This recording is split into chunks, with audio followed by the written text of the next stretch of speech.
Hello, I am a simple tumbleweed. Call me Sage. Pretty awesome name, I know. I am a sage, and I'm made out of sage, so it works out pretty good, doesn't it? Now let me tell you something that you probably don't know. We tumbleweeds are huge SpongeBob SquarePants fans. This is because at Tumbleweed School, you are forced to watch SpongeBob 24/7. As it helps you with your motor skills or something. Before SpongeBob, the program of choice was typically an old religious TV show where the host is a proper rude bugger who laughs at the caller, who wants to start a band with his mother.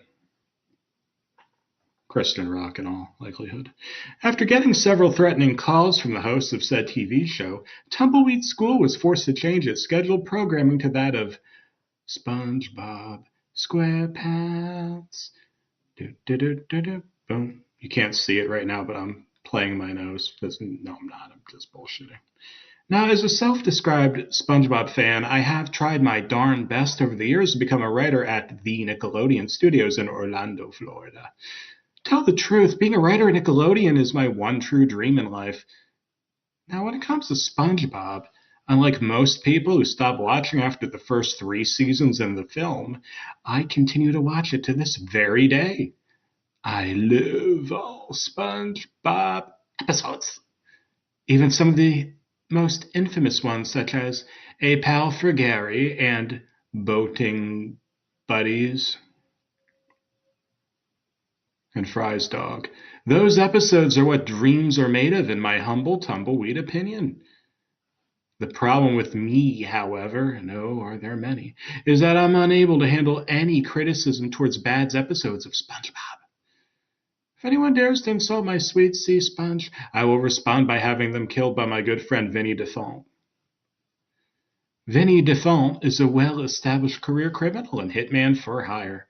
He's been in the criminal lifestyle since 2000, when he was arrested for dealing candy cigarettes outside the court center in Los Angeles. Vinny is known to take jobs from any criminal organization which he pays. Most notably, Vinny has done work with the Uptown Yardies, led by none other than King Courtney. We'll talk more about him later, don't you worry. Don't you worry now. Won't worry now. Ooh, ooh, ooh, ooh. According to Vinny, during the late 1990s, he had a very brief stint of working as an intern at Nickelodeon, around the time that the very first episode of SpongeBob SquarePants was being made. I used to spend long evenings in my trailer listening to Vinny as he rambled on and on about his time with the company.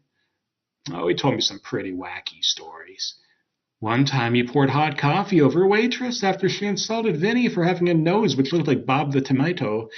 And another time, Vinny threw a maintenance worker off from his ladder after he refused to buy paint from Vinny's own lockup down in Montgomery Avenue. Ah, the little rude tumbleweed. Am I right? I'm right. Now, Vinny left Nick in 1999 after the first episode of Spongy hit the TV. For a brief point in time, he tried to work as a postman, but that backfired once he started eating the stamps. Perfectly relatable. He did this because Vinny's father is a slug named Brian Hosea. Brian Hosea, whatever, loves eating stamps, and when Vinny was a young lad living in a rundown shed in the Bronx, he was often forced to eat piles upon piles of premium gas stamps. Yes, gas stamps, fresh from the Office of Price Administration. Just don't tell Henry Tomasino, will you, dear? Oh, Vinny was rather annoyed with his reputation as a career criminal. He was actually planning on retiring from the lifestyle, moving to Spain, where he'd buy a lovely little villa on the Spanish coast. He planned on taking me with him in a small Dover bag built for 2. I heard he took on 3. Wink. Smile, nudge, nudge, nudge. Anyway, Vinny has really been trying to clean up his acts by sweeping up the roads with a broomstick, who formerly belonged to the Mexican Army in 1911 or thereabouts. Vinny and I both lived in an old cramped house in the middle of a small desert town known as Armadillo. Armadillo, or Armadillo if you're Spanish, is an incredibly dangerous desert town located just a few square yards from Bazooka City, and I don't mean Bazooka Joe. There are no trees, and the weather is always incredibly hot because the sun just never bothers to piss off, unlike the one in Super Mario Bros. 3. The sun is incredibly scary, and it has a human face. You better not insult the sun, as if you do, it will get right up in your grill and laugh menacingly as you slowly burn to death, or in the very least become red like the lobster. Now, to give credit where credit is due, the sun isn't always a massive arsehole, as it always made sure to wake you up in the morning for work and stuff. Time to go work, Sage, the sun would proclaim happily each and every morning as he stuck his smelly face into my bedroom window. How did Vinny and I not burn to death? Well, tumbleweeds are immune to the effects of the sun, and as for Vinny, he was about 2% sunlight, which meant that the sun's heat had no effect on him also. Vinny was 2% sunlight due to his father having an affair with the sunmaker from Kennedy Town. Nice little piece of trivia for you. Oh, and yes, I do happen to have a job, despite being a simple tumbleweed. I work in an incredibly seedy bar, which Snoop Doggy Dogg is known to visit every once in a while. Snoop Dogg, Snoop Lion, whatever, he's very nice to me, though he did one time murder these dogs by feeding them peanut butter. And then he begged for me to buy his new album on SoundCloud. Mr. Peanut Butter would not approve. I don't even, well, hang on. So how am I supposed to buy your new album, Snoop? Oh, Snoop, you're so silly. Well, since I don't have any heads, hands, not even a moon. Due to me, being a tumbleweed buddy, I don't do much work. My job is mainly to serve a security guard of sorts. I often yell at people, try to steal bags of ice from the ice machine located on the ceiling of the bar. Oh, what a feeling when you've got ice cubes on the ceiling. Vinny, meanwhile, works in the back room as a janitor, as he's trying his best to steal money, which is stuck to the bottom of the toilets. You see, whenever a famous celeb like Snoop Doggy Dogg visits, they are required by the Armadillo Code of Honor Act of 1911 to place money underneath the toilets. The policy is that depending on how you enjoyed the service received while at the bar, you could either hand in your money directly to the owners or place it underneath the toilets. The weird thing is that putting the money underneath the toilets is actually the option, which means you had a good time. Handing the money into the owners directly will result in them feeling very insulted, and will likely result in them sending the Dobermans after you. How incredibly interesting, as a sarcastic Viking once said.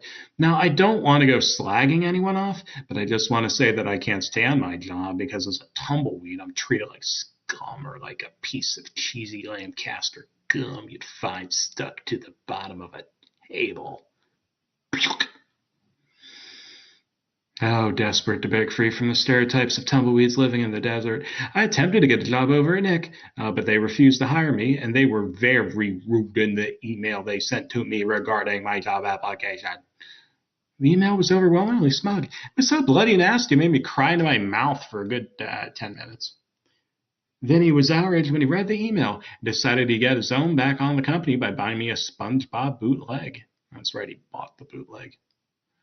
Well, what good would that do? I inquired, to which Vinny responded with, well, you could pretend that the bootleg is an official episode of SpongeBob and use that in order to sue those bastards over at Nickelodeon. Not a bad idea, Vinny. Not a bad idea at all, I remarked. Vinny then asked, I'll be getting the DVD from King Courtney. Courtney is a proud investor in bootlegs, has a personal stash of about 50 of the little buggers. I then told Vinny to get a Mr. Krabs-related bootleg episode, as he just so happened to be my favorite character in all of the SpongeBob universe. You could say I was rather obsessed with Mr. Krabs, as I own my own little shrine inside my outhouse. This meant that every time I went to go and take a dump, as tumbleweeds tend to do, I could have myself a quick prayer at the Mr. Krabs shrine. Sadly, Vinny didn't seem to have heard me, as he ended up getting me a Patrick Star-themed bootleg episode. Bastard. I will also admit I was a little worried over the fact that Vinny had stolen this bootleg from King Courtney, but Vinny gave me his own personal assurance that Courtney had willingly gave him the bootleg. I bought the line, but in retrospect, I really shouldn't have. The bootleg, according to Vinny, was a rather smelly episode of SpongeBob, which was intended to serve as the opening episode to the new Patrick Star spin-off show, which Nickelodeon was planning to air on Netflix. According to Vinny, the episode was a special 35-minute one which detailed the story of how Patrick got his own talk show, leading to the events which take place in the spin-off series. The bootleg DVD was a blank white case with spaghetti sauce spread all over it. It was super sticky, and it was so bloody sticky that Vinny had to pry the damn thing from his hands with a spatula. No, there's no stereotyping going on here now. Taking the DVD to our house, Vinny helped set the DVD up by popping the sucker into my DVD player. Sadly, Vinny informed me that he would not be watching the DVD with me as he had to work a late shift at the bar and be back at around 7 a.m. the following morning. Shortly after Vinny made his departure, I heard the telephone ring. Since I don't have any hands and am therefore unable to answer said phone, I decided to let it go to answer phone. The person calling me was none other than King Courtney, who sounded very angry as he said, "Some rude boy told me you stole one of me bootlegs, you knowin' Ting. I know it was you, Sage, you and your buddy Vinny. Vinny, I thought you were my friend and Ting." King Courtney cleared his throat as he then continued with, "Look, man, give me back the bootleg before sundown, or else I deal with your person, yeah? This is business, and the partnership equates to business, you know." And with that, the answering machine blew up. Before we go on with the episode, I should probably mention that since I don't have hands, my homie LB, and I don't mean Limp Bizkit, is writing the story for me. I could be talking to a post, but he'll always be a puppet, as puppets are just the most. Ahem. I apologize for that. In any case, I hopped onto the coffee table somehow as the bootleg started by showing some really bloody, weird clips. One clip featured Mr. Pink from Kung Fu Panda sticking garlic chicken spring rolls up his beak. Another clip featured a sex scene which had the red and yellow M&Ms eating some M&Ms. Eating your own kind is just so bloody unnatural. A customer who was at the same shop as the M&M duo must have felt the same way as he ended up confiscating the 2 bags from Red and Yellow. The pair looked incredibly heartbroken as the man left the small corner shop with the bags in his hands. Now that was bad, but what distressed me most of all was when I saw the final clip, which featured Vinny stealing some of our stashed millions from behind the dumpster outside the seedy bar we both worked at. Wanting to confront Vinny for stealing my money, I attempted to run out of the house, only to find that Vinny had locked the door. Sly Fox had planned well. Having nothing else better to do than hope Vinny came back to pick up his car keys, I was relegated to watch this bootleg episode of SpongeBob as a theme song then finally began to play. Your mother. The theme song was a standard SpongeBob intro, but I gotta tell you that something about it wasn't quite right. Actually, a lot of things weren't right. And of course, I, being a self-described SpongeBob fan, was quick to notice them. First off, the pirate captain who greets the viewer at the start of the theme song ended up coughing out his intestines as he struggled to get words out. During the part where the live-action fish appears on screen, it was replaced by a flubber fish. And the music in the background was Forget You by CeeLo Green. They could have at least used F.U. The music was so loud it made my little tumbleweed ears bleed out eggshells as CeeLo's face appeared on screen.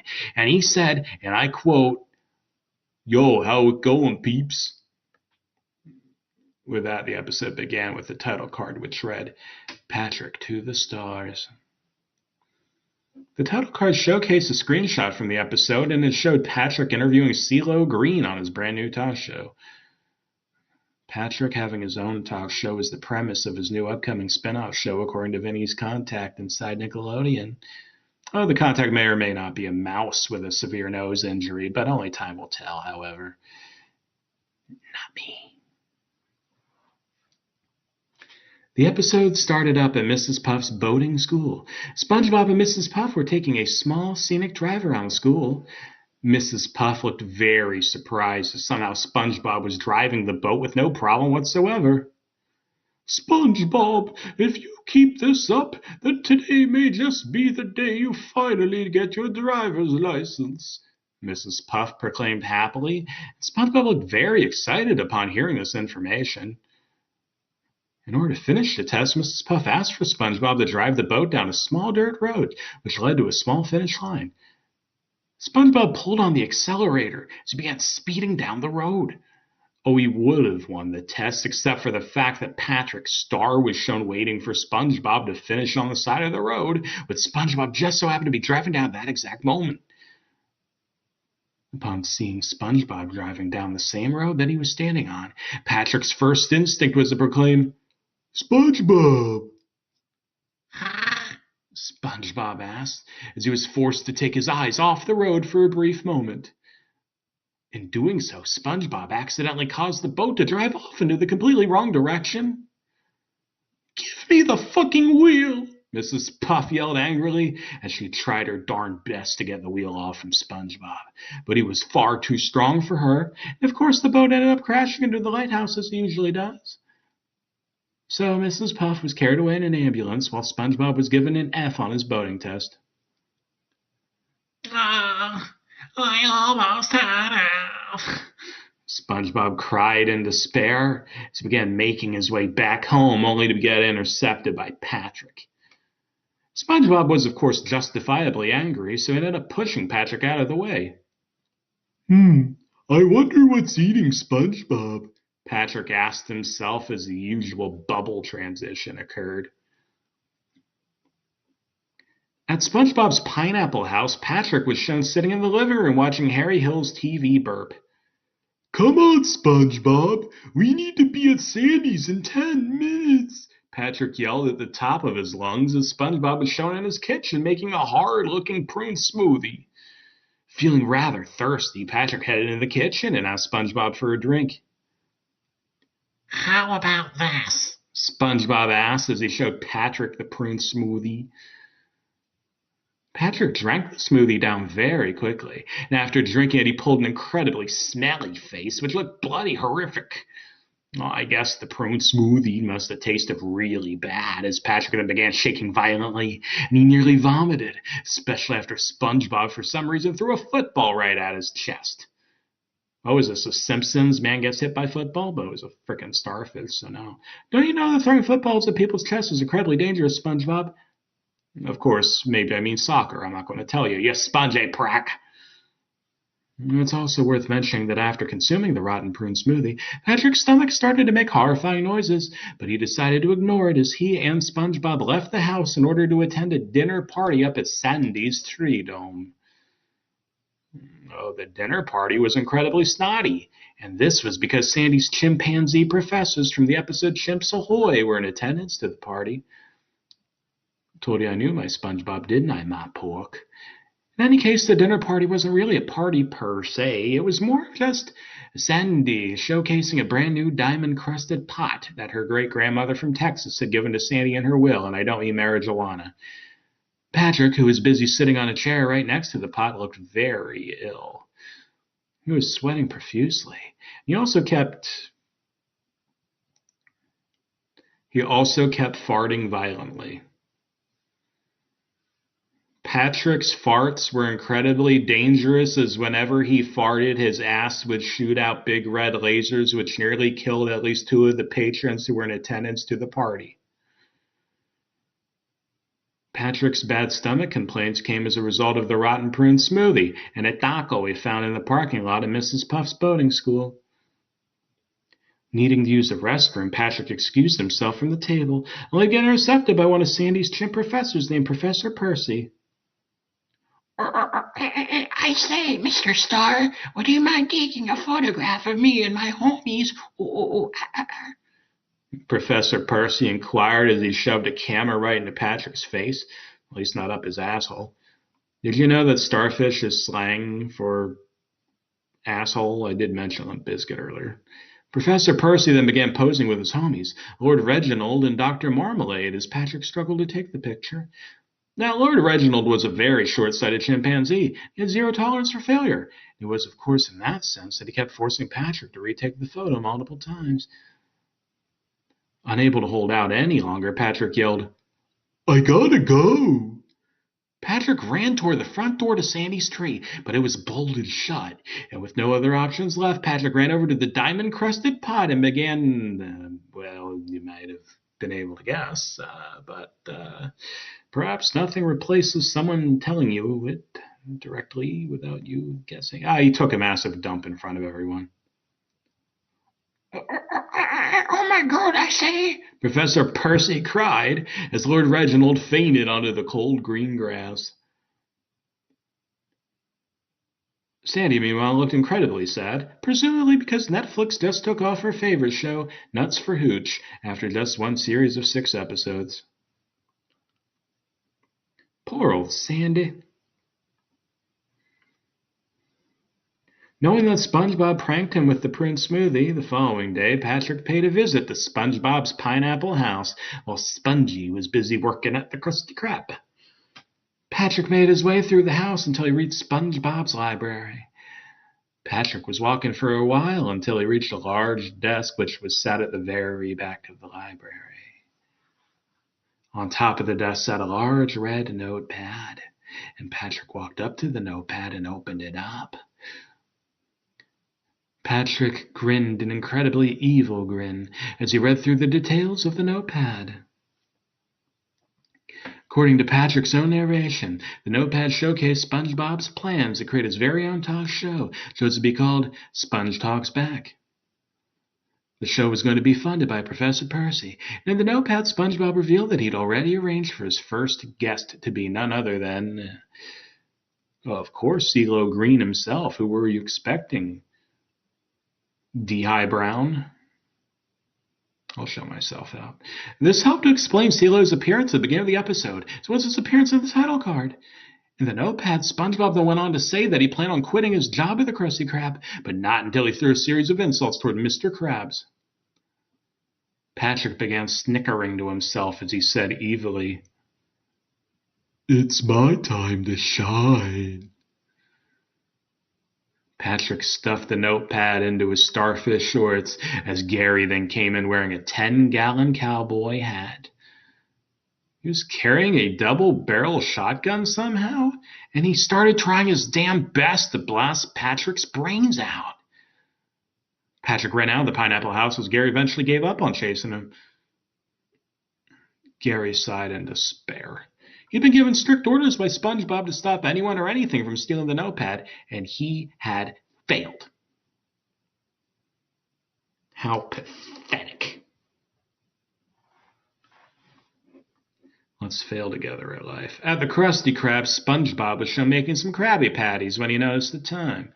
Realizing that it was now or never, SpongeBob decided to pay Mr. Krabs a visit in his office. Finally, some Mr. Krabs content.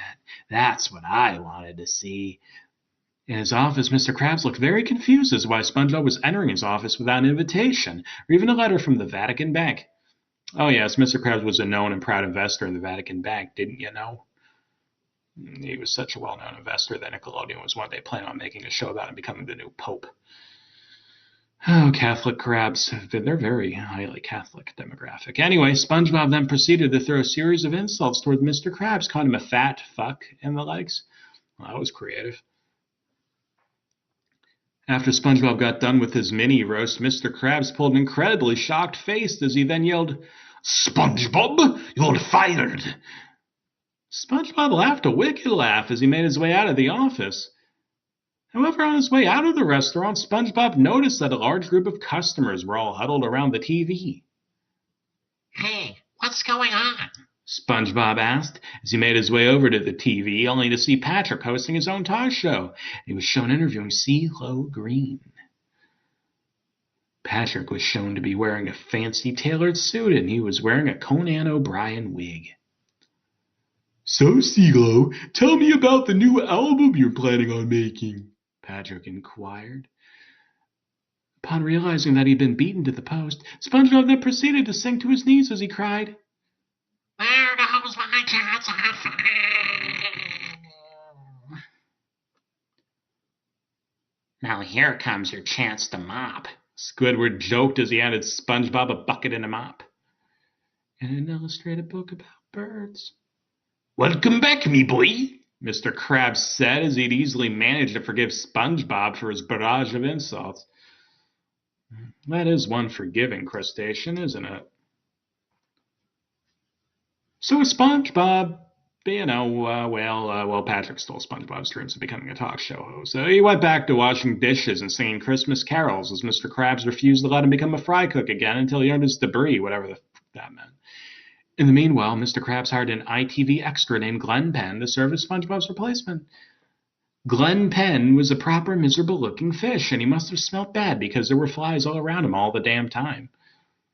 Squidward didn't seem to mind, and in fact, he seemed to have a thing for old Glenn. So he showed making out with Glenn in 2 separate scenes. Meanwhile, SpongeBob, who was desperate to get some money, decided to take a job from local gangster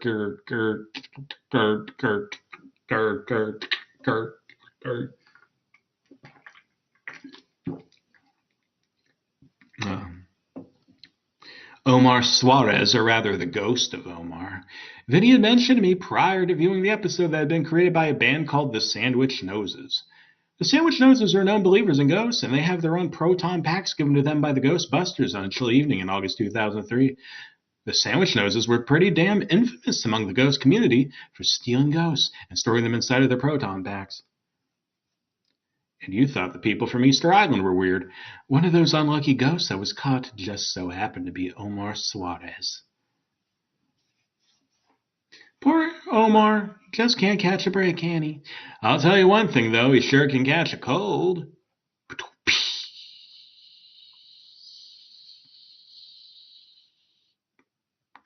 Working under Suarez, SpongeBob lost any moral code, so he quickly developed an addiction to homemade otter sauce, as Omar often sent Spongy to do otter sauce deals with hardened criminals, including members of the Bikini Bottom Triad.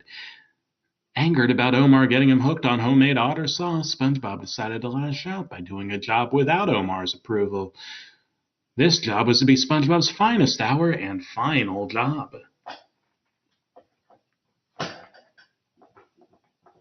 Yep. My nuts and bolts are acting up. I need to oil myself. All right, we're good. Okay, we're good. Continue. The job was to rob the Bikini Bottom men. Sadly, SpongeBob was an idiot. He ended up fucking the job up when he kept laughing at the bank teller whose name was Bill. Bill was a rather boring son of a gun, and he wasn't very happy about the fact that SpongeBob kept laughing at his rather ironic name, Bill Bank. Rather than kill SpongeBob with his handy service revolver, Bill made an urgent distress call to the Bikini Bottom Police Department, and thus SpongeBob was given life in prison. Finally, I'd been waiting so many years for that to happen. He ended up serving 2 years, however. Sigh, as he was eventually able to escape by digging underground with a series of spoons. He'd spent those 2 years collecting spoons in order to escape the prison with. Sadly, SpongeBob's newfound freedom lasted less than 2 seconds, as he was soon ran over by Mrs. Puff, who laughed. Should have looked both ways before crossing the street, SquarePants. Ooh, ooh, ooh, ooh.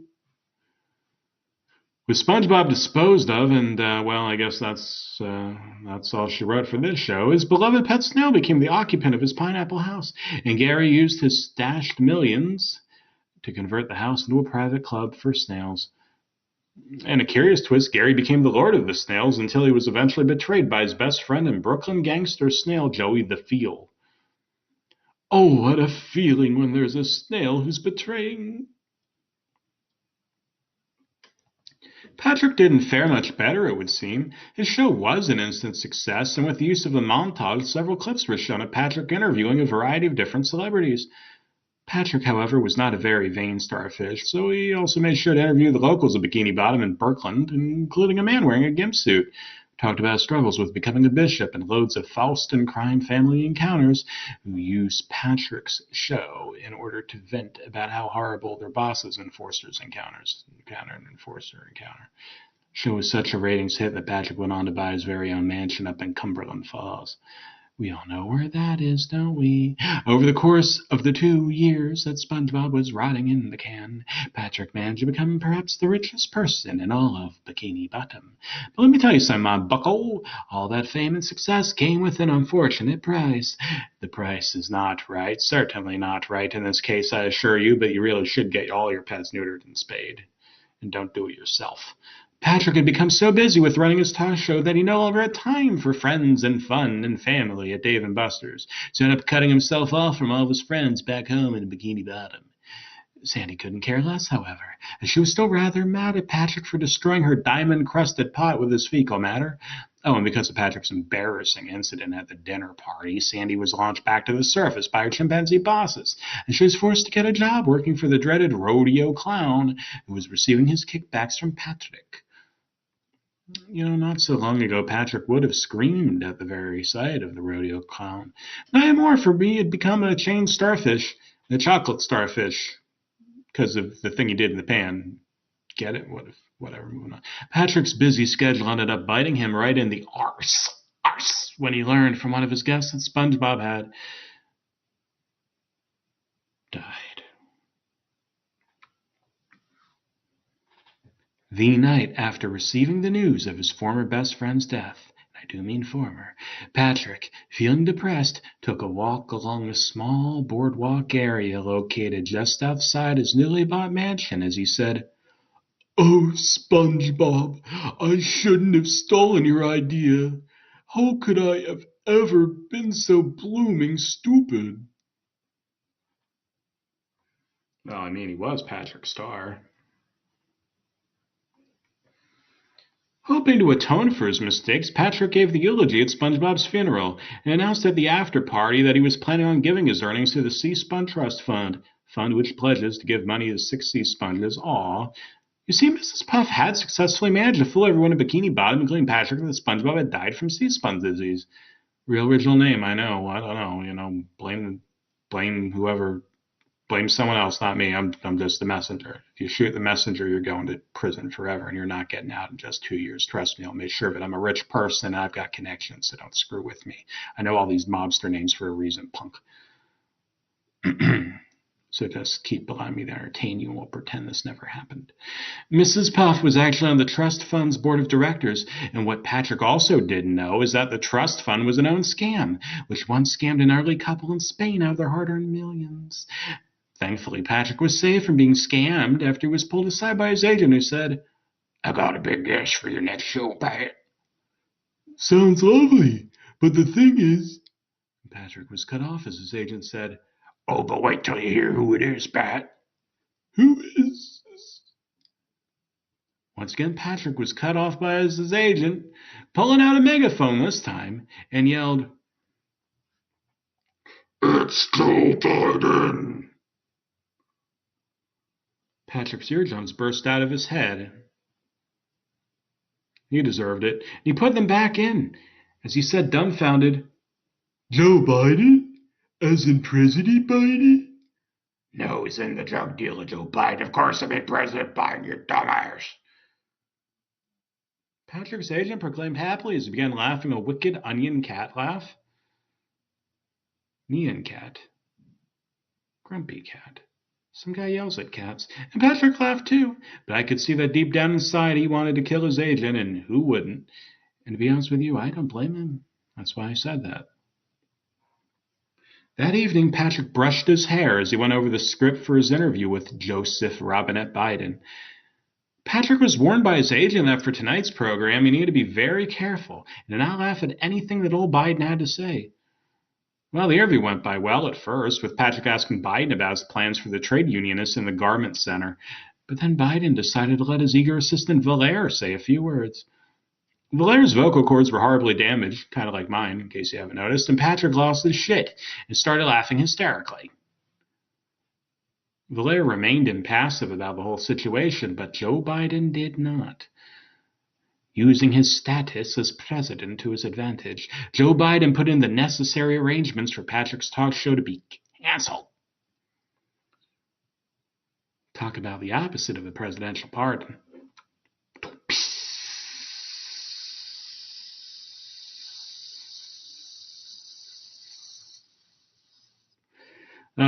letting too much steam out. I need to get my robot oil.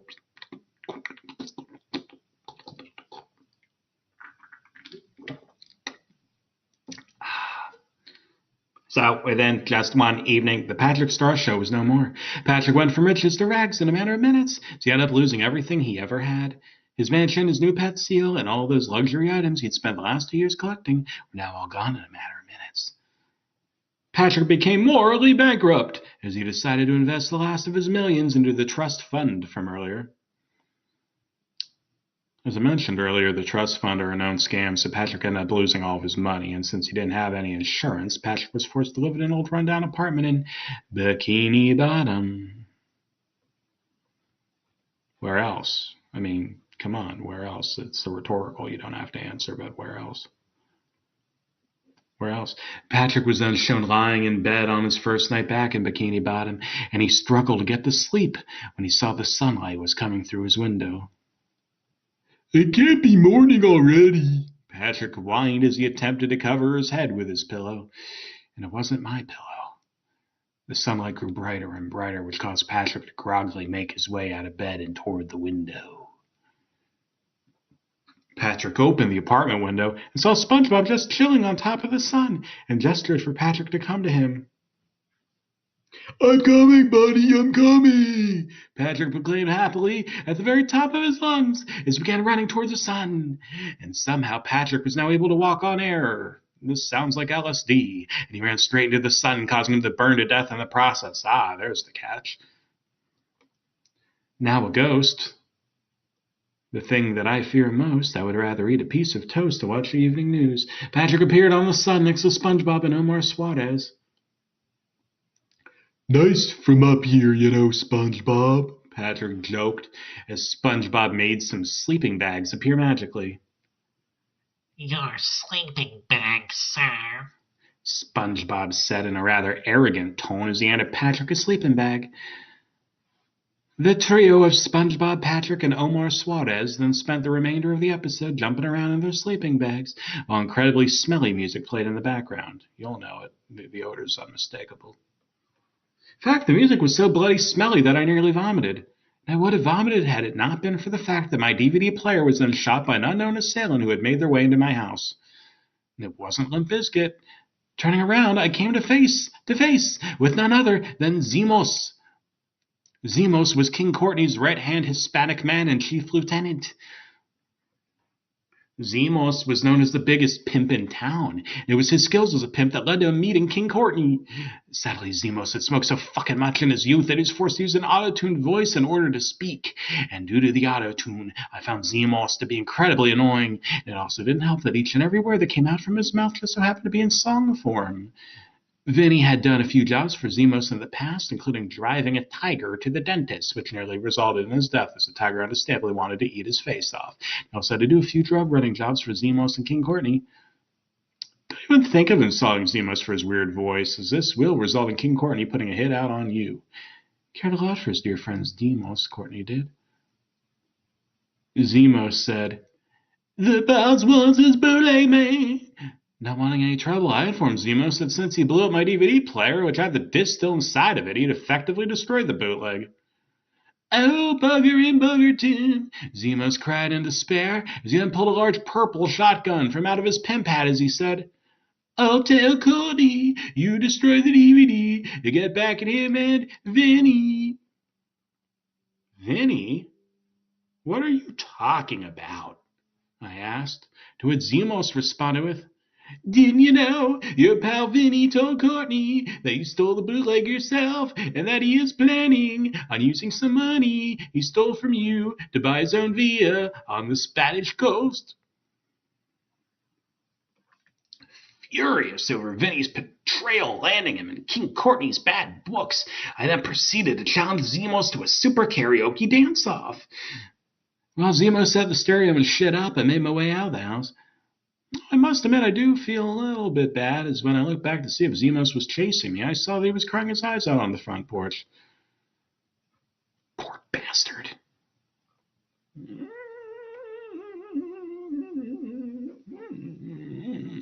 According to Zemos, Vinny was getting ready to board a plane at Francis Air National Airport. He was taking the first flight to Spain and was getting ready to purchase a villa on the coast, having attended a meeting with his realty agent, Richard Beck, earlier in the day. Arriving at the airport, I found that Vinny had only just arrived at the front entrance. Vinny was so shocked by my sudden arrival that he ended up tripping over a small trolley which was carrying a bunch of suitcases. Vinny's trip caused all the suitcases to go flying up into the air, and I ran up to Vinny holding a gun in my mouth. He had no time to get up as I asked, "Why did you do it, Vinny?" "Look, Sid, I was in the game for too long. Any morals I had, they died a long time ago. You were just a simple little tumbleweed. So I robbed you and sold you out to King Courtney. Well, that don't change a damn thing, you hear? Even if you get rid of me, you're still gonna have to deal with King Courtney, that annoying little fecker Zemos."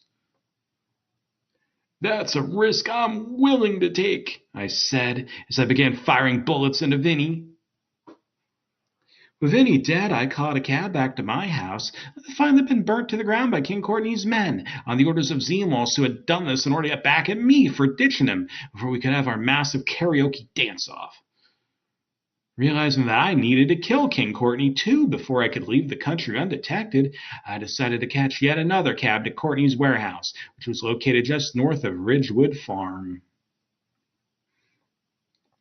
King Courtney and his lieutenants, however, had anticipated my arrival, and they had left the front door of the warehouse open in order to bait me in.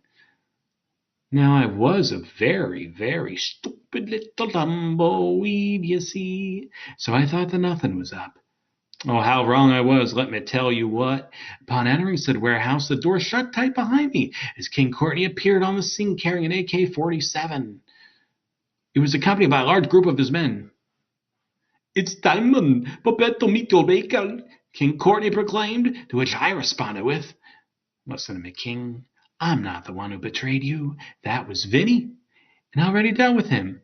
So maybe you can, give me a pass, right?" "I don't care. I'm sending you to the other side, man, whether you like it or not. I know that Vinny crossed me, but since you saved me a job by killing him, I'll make your death as quick and as painless as can be, you know?" Well, fuck that shit. Using all my strength, I managed to push over a can of kerosene onto the floor, and King Courtney accidentally shot at the kerosene with his AK, causing the entire warehouse to catch on fire. All of Courtney's men perished in it, but he managed to escape, as did I. Outside in the streets, I once again, with a gun in my mouth, got ready to put down Courtney. Why was the gun in my mouth? "Come on, Sage, come on. There's no fight left in me. You're the victor, man. You will let the ice to Vinny. Surely that's enough." Realizing I was right, I spat the gun out and opted to let King Courtney live. He ran down the street crying like a little girl while I was apprehended by the great detective, independent police people, private detective from Washington, D.C., Sam the Rabbity thing and Sam the dog and Max the Rabbity thing, though they sometimes like to reverse roles in the bedroom. That didn't even make sense. No one gives a shit. Thinking quickly, I pretended to be a real tumbleweed, which caused Max to ask, Why are we arresting a tumbleweed, Sam? "Well, little buddy, that little bugger tried to kill King Courtney. A fine man, I might add," Sam said, to which Max said, "King Courtney has no toenails." Max was right. I completely forgot to mention that during the altercation with Courtney and his men, I noticed that the man had no toenails. They sure did have fingernails, I'll tell you what. Thinking that I had managed to escape due to me disguising myself as a real tumbleweed, Sam and Max got back into their car, drove back to the police station or to play some more Shrek 2 on Xbox. I mean, what else? It's not like they were playing point-and-click adventure games from the 90s or anything. With Vinny dead and King Courtney defeated, I felt as though I'd finally won. I decided to head on back to Francis Air National Airport, where I caught the next plane to London. After exiting the airport and upon arriving in London, I decided that I'd spend the rest of my days traveling the world, helping out other people with their problems because I'm such a nice guy. Tumbleweed guy. I'd become the best tumbleweed that the world has ever known. I'd do what Vinny failed to do, just to atone for my previous lifestyle as a criminal. I must admit that I am a tad bit disheartened about having to kill my dear friend Vinny. Not my cousin Vinny, but my dear friend Vinny. But whatever he tried to rob me and get me killed by the arties. So in the end, I feel as though he got what was coming to him, right? Am I right? Am I right? Am I right? Am I right? Am I right? Am I right? Am I right? Don't answer that. Don't answer that. Okay? Don't answer that. As for King Courtney, well, I'm not to say he'll get what's coming to him one day, I'm sure. I don't know. Guess I'm an optimistic tumbleweed. Whatever. Anyway, goodbye for now, and please remember that sages have feelings too before you hit the road.